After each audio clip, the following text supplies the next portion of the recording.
This is the Genesee County Sheriff's Office. And you received a call from this number? Dispatcher to Pembroke, Indian Falls, Mercy, BLS 1. Which one are you looking for? What is your name? GS22 Genesee. If you want to see...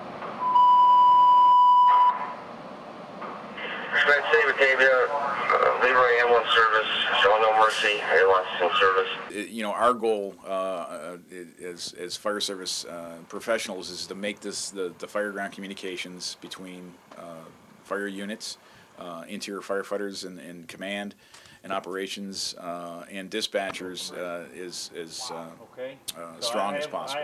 You know, we don't want any failures of any communications at any time.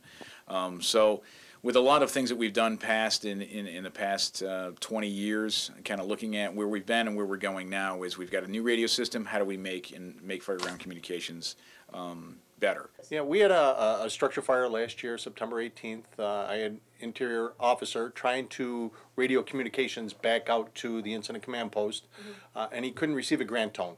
A grand tone just lets the individual know that he's able to transmit. We thought it was a system failure or something wrong with the radio system. So when Harris looked into it, the information we got back from Harris based on their investigation was the system operated the way it was supposed to. And further investigation, dispatch was transmitting or dispatching other units and they had occupied or taking up the channels. Well, there's some changes, again, you know, going from the number of channels, 6 down to 2 primary battalions that the fire dispatcher will be monitoring.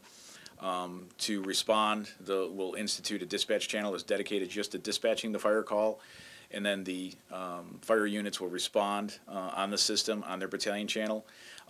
When they get on location, if it's a incident involving a building, in other words, they're going to have to enter a building, they'll be going to a tactical channel. So they'll be going off the system, off the trunk system, to a conventional channel with a push of the button on the radio. And in that case, they're really just communicating in a small geographic area, maybe 2 miles or smaller, but they're not going from the radio to an antenna tower, you know, back to the dispatch center. It's just radio to radio. So again, it's something that the consultant recommended. We wanted to guarantee the best of our ability, you know, a 99.9% guarantee that the firefighter inside that building can communicate back outside to the incident commander. All right, so basically what's happening now is our normal operating channel is on City Fire. What you see on the screen right now is CBFD. So normal day-to-day operations, if the crews are out and about, and right now how we receive dispatches from the 911 dispatcher is on CBFD. Once we get on the fire ground, what the firefighters will do is just with a simple push of a button on the side of the radio, they will go to the conventional side, and that will be the operational channel for anybody on the fire ground. Any incoming units will be directed to go to CBFD Tactical for fire ground operations. At the end of the incident, just a simple push of the button on the side and we go back to our normal trunk channel. I mean, the dispatcher in the dispatch center doesn't need to listen to everything is going on at a fire scene. You know, bring me additional hose or something, whatever the case may be. They're dispatchers. So a fire command can control that scene themselves but still have contact with dispatcher. And so that will tremendously help them in clearing up the traffic and also help the dispatch. Right. You won't have a firefighter trying to call dispatch if he needs help. He'll call the incident commander on scene. Okay. So if the dispatcher's dispatching, you know, this is two-way radio. If some person's talking, the other person can't get in. And that was one of the issues in the past. If somebody's trying to get in when a dispatcher is dispatching, that will correct that issue. It's just a matter of changing operations. It's a working system. The system performs well. Again, there's still some learning to be done. There's still some issues that the county is committed to addressing. You know, we're not at any point in a position to walk away from anything.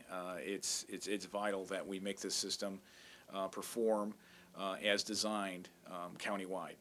And we're going to continue to work towards that goal. It's going to take some time. It may take some additional money, but we want to look at everything before we move forward and make those commitments. But day in and day out operations for public safety responders, the system is performing well.